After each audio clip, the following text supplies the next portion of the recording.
मुकेश खन्ना से मैं ये चीज रियलाइज कर रहा हूँ ना कि भाई बंदा टाइम टू टाइम इररिलेवेंट तो हो रहा है, टाइम टू टाइम वो बेतुकी चीजें तो कर रहा है, लेकिन एक चीज नहीं समझ पा रहा है। अब वो मे बी बुढ़ापे का सुर हो या फिर भाई कुछ मेंटल इश्यूज चल रहे हो बैक एंड में, कि भाई मैं मानना ही नहीं चाहता हूँ कि भाई दुनिया अपडेट हो चुकी है। मैं मानना ही नहीं चाहता हूँ कि भाई लोग अब शक्तिमान देखने में इंटरेस्टेड नहीं है। लोग अब चाहते हैं कि न्यू रेवोल्यूशनरी चीजें आए। लोग अब चाहते हैं कि उनका टेस्ट बदल चुका है। सो इस हिसाब से उनके आर्टिस्ट भी बदले। कहीं भी बैक एंड में चीजें दिमाग में नहीं आती बंदे की। ऐसा मुझे लगता है कि भाई इतनी बेतुकी चीजें हैं कि भाई खुद का चैनल पड़ा हुआ है गड्ढे में, लेकिन किसी एक बड़े बंदे के ऊपर कुछ ना कुछ गलत स्टेटमेंट देनी ही है। अब मैं ये नहीं कह रहा कि भाई समय रैना ने गलती करी है, शक्तिमान ने गलती करी, किसी ने भी गलती करी हो, मैं मान लो भाई सब गलतियां करते हैं, लेकिन बंदा किसी ना किसी चीज में तो पॉजिटिव हो सकता है कि भाई हाँ इसने ये चीज अच्छी बोली हो, उसने वो चीज बुरी बोली हो। मैं इस बात को तर्क दे सकता हूँ। मैं ये थोड़ी बोल सकता हूँ भाई ये बंदा ही बुरा है, इस बंदे को मार देना चाहिए, इस बंदे को जिंदा रहना ही नहीं चाहिए। एंड मैंने इनकी कुछ क्लिप्स देखे, मैं पूरी वीडियो देखने के लायक भी नहीं हूँ। फर्स्ट ऑफ ऑल अपना तर्क देते कि भाई कुत्ते की दुम कभी भी सीधी नहीं होती है। एक कहावत मशहूर है, कुत्ते की दुम टेढ़ी की टेढ़ी रहती है। कितने भी उसको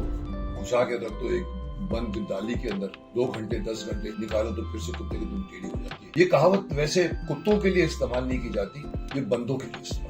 एंड इस बात से मैं ये रियलाइज करता हूँ कि हाँ भाई मुकेश खन्ना जी आप कभी भी सीधे नहीं हो सकते हो, क्योंकि आपका जो एक पुराना वाला चार्म था ना, आप उसकी ओवरऑल पर्सनैलिटी को खो चुके। मींस ऑफ इट की जो हम एक रिस्पेक्ट करके चलते थे ना कि भाई शक्तिमान आ रहा है टीवी पे, मैंने देखा भाई महुआ चैनल पे बहुत बार उसको, एंड वो पुरानी वाली रिस्पेक्ट बची नहीं है कि भाई मैंने एक टाइम पे शक्तिमान देखा था। अभी एक्टर पुराने हो चुके हैं एंड अभी रिटायर हो चुके हैं, अपना कुछ और काम कर रहे हैं, अपने आईपीएस वगैरह बेच के आराम से बैठे हुए हैं, जिनको मैं रिस्पेक्ट दे रहा हूँ कि हाँ भाई कभी कभार मैं इनके ओपिनियन से एग्री कर रहा हूँ, कभी कभार नहीं एग्री कर रहा हूँ कि भाई बंदा है, आर्टिस्ट है, ओवरऑल चीजें इस इंडस्ट्री में हो चुकी इस बंदे की। लेकिन नहीं, कहां से शुरू हुई है मी टू की भी, कि जब औरतों ने भी काम करना शुरू कर दिया।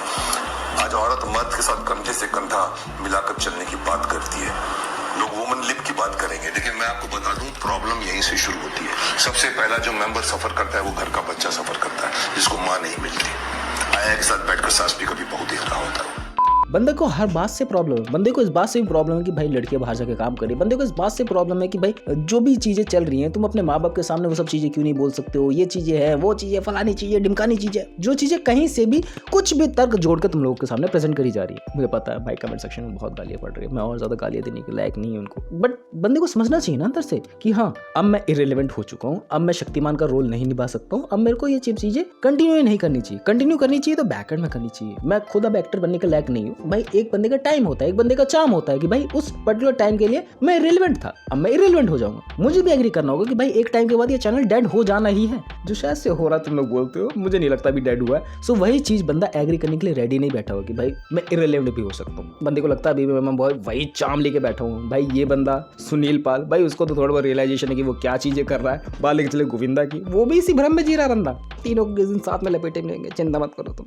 एंड बंदा ऐसे तर्क दे रहा है ना, मुझे सच में लगता है भाई इनका थोड़ा सा मानसिक संतुलन भी हिला हुआ है, थोड़ा इनकी आंखों की रोशनी भी कम है। बंदा बोल रहा है कि इतनी सारी ऑडियंस बैठी भी थी कि भाई समय राणा ने पीछे से सिर्फ साउंड इफेक्ट्स डाल दिए। आवाजें जो आजकल जो मैकेनिकल आवाजें लाफ्टर भरी जाती है, हंस रहे हैं लोग, तालियां मार रहे हैं लोग, मुझे नहीं मालूम कि वहां पर लोग थे या सिर्फ एक बंदा जो इस इंडस्ट्री में काम कर चुका है और वो ऐसे बोलेगा तो कैसा लगेगा तुम लोगों को भाई। मेरे अंदर से गुस्सा भी नहीं आ रहा मुझे, मैं क्या बोलूँ इसको, शब्दों में बयान नहीं कर सकता भाई ये भोलापन है या फिर ये हम लोगों को भोलापन दिखाने की कोशिश करी गई है। तुम लोग को ऑलरेडी पता है भाई समय रानी की कितनी ज्यादा पॉपुलैरिटी, एक जगह पे बंदा शो करने जाए ना सारे हाउसफुल हो जाते। बंदों को पागल बनाना बंद कर रही है please.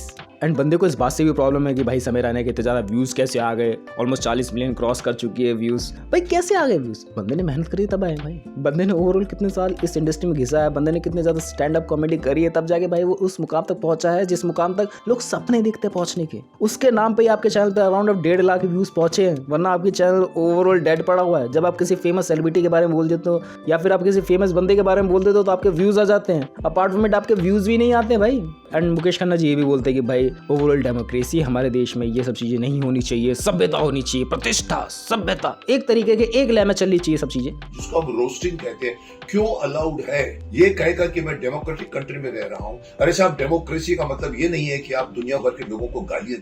I agree with this point, लेकिन आपके अंदर सभ्यता नहीं है फिर। लेकिन आपने फिर थंबनेल में क्या डाला, आपने फिर टाइटल में क्या डाला, आपने ओवरऑल वीडियो में क्या बोला? भाई इस बंदे को गधे पे बैठाना चाहिए, भाई इस बंदे का मुंह काला करवाना चाहिए। ये कौन सी डेमोक्रेसी भाई, जहां पर एक बंदे को ऊंचा, एक बंदे को नीचा दिखाया जा रहा है एंड आप जो बोल रहे हो वो सब चीजें सही है, लेकिन दूसरा बंदा जो बोल रहा है वो सब चीजें गलत है। क्या democracy is a means of it कि भाई कोई सुपीरियर पे बैठा हुआ है एंड कोई फिर उसके नीचे बैठा हुआ है? ये कौन सी डेमोक्रेसी है जहां पर एक बंदे को बोला जा रहा है कि भाई इसको जान से मार दो? ये कौन सी डेमोक्रेसी है? अगर इन खूसट बुड्ढों में सच में दम है ना भाई, दिल्ली में जो हैरेसमेंट के केसेस चल रहे हैं ना, दिल्ली में जो इतने ज्यादा मुद्दे चल रहे हैं ना अराउंड ऑफ गर्ल सेफ्टी के रिलेटेड, भाई इसको बंद करवा के दिखा दो। तुम इतने ही तुम धर्म रक्षा को ना करवा के दिखा दो। एंड ऐसा लगता है मुझे कभी कभार भाई बंदे को अल्जाइमर वगैरह की प्रॉब्लम है कि भाई जो बंदा अपनी बातें खुद बोलता है फिर कहता है कि भाई मैंने बात नहीं बोली थी, मैंने वो बात बोली थी।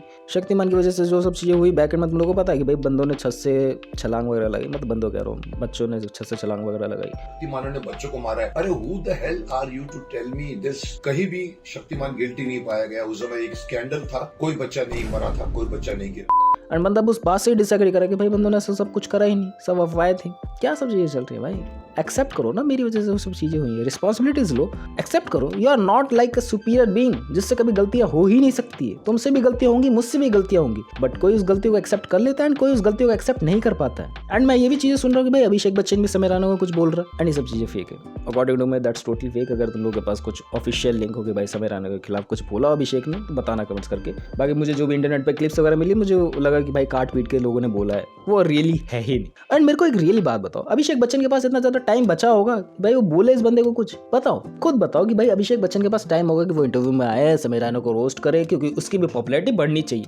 लिटरली पागल हो भाई, ऐसे सब चीजें नहीं होती इंडस्ट्री में। एंड ऐसे सब इंडस्ट्री में होती है चीजें तो वो बहुत ही बॉटम लेवल पे होती हैं। जो अभी भी इंस्टाग्राम में इन्फ्लुएंसर बने हैं, वो अभी भी इंस्टाग्राम के जरिए लोगों से कनेक्टेड हुए, वो ऐसे बंदे होते हैं।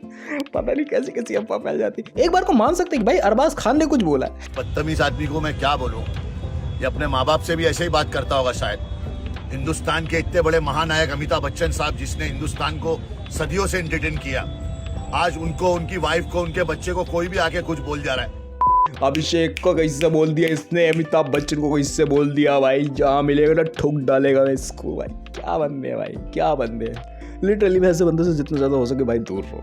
लिटरली अगर तुम लोगों ने पैसा वगैरह कमा लिया भाई, बॉडी बिल्डर वगैरह रखो भाई, ऐसे बंदों से इतना ज़्यादा दूर हो जाओ ये साले तुम्हारे पास आने में भी घबराए। भाई इंडिया ओवरऑल ऐसा कल्चर है ना कि बंदे बहुत ज़्यादा सेंटिमेंटली कनेक्ट हो जाते हैं किसी से। एंड बंदे अगर हेट करने पे उतर है, बंदे भाई मार धाड़ पे उतर आते हैं। एंड जैसे कोई दूसरा मुद्दा आएगा सब चीज़ें भूल जाएंगे। भाई इस बंदे ने कुछ बोला भी था क्या? अच्छा हाँ इस बंदे के बारे में बोला था, अच्छा हाँ हम लोगों ने इसको गालियाँ दी थी। भाई बैक हैंड में क्या क्या पी थी उस बंदे की? ये नहीं कह रहा कि भाई मैं इसको डिफेंड करूँगा भाई टोटली वो सही है, टोटली वो गलत है, मैं ये नहीं बोल रहा हूँ बिल्कुल भी। तुम लोग हो क्या मुझे ये बताओ जो तुम लोग किसी को बोल सकते हो भाई किसको जान से मारना चाहिए, किसको जान से नहीं मारना चाहिए, कौन इस दुनिया में बचना चाहिए, कौन इस दुनिया में नहीं बचना चाहिए, जोक्स किस हिसाब से मारने चाहिए, किसके ऊपर मारने चाहिए, मेरे को अपने मम्मी पापा को सामने बैठा के जोक मारने चाहिए नहीं मारने चाहिए। भाई तुम हो कौन बोलने वाले? मेरी क्या औकात है भाई बोलने वाले? नहीं है ना, फिर हम लोग अपना मुंह क्यों नहीं शांत करते? नहीं शांत कर सकते भाई, डेमोक्रेसी है ना। एंड यही चीज़ अगर किसी और कंट्री में बोल दी जाती ना, अब तक बंदे उठवा लिए जाते। नहीं यकीन आ रहा है तो भाई थोड़ा अपनी आंखें खोलो भाई, बुड्ढे से बच के रहो भाई। लिटरली में ऐसे बुड्ढे मुझे रियल लाइफ में मिलते हैं जिनको बहुत ज़्यादा मेंटली प्रॉब्लम रहती है, कुछ भी उल्टा सीधा बोलते हैं, उनको खुद नहीं पता रहता वो क्या बोल रहे हैं, फिर बात बोलते बेटा मैंने कुछ ये भी बोला था क्या? एंड फिर अपनी बात पे टिके नहीं रहेंगे। एंड बात पे टिके रहेंगे तो किसी और बात पे, भाई जिम क्यों जाता है, जिम मत जाया कर, जिम जाने से ना ये चीज़ें प्रॉब्लम हो जाती है। तू कौन होता बताने वाला? तूने आज तक कोई काम करा है? तूने आज तक कोई फिजिकल एक्टिविटी करी है अपने जीवन में जो मुझे सिखा रहा है तू? आई एग्री भाई, बड़े बुजुर्गों से बहुत कुछ सीखने को मिलता है, बट उनमें भी संस्कार होनी चाहिए, उनमें भी सभ्यता होनी चाहिए सिखाने वाली। That's about my point of view about that. मिलते हैं नेक्स्ट वीडियो में, बाय।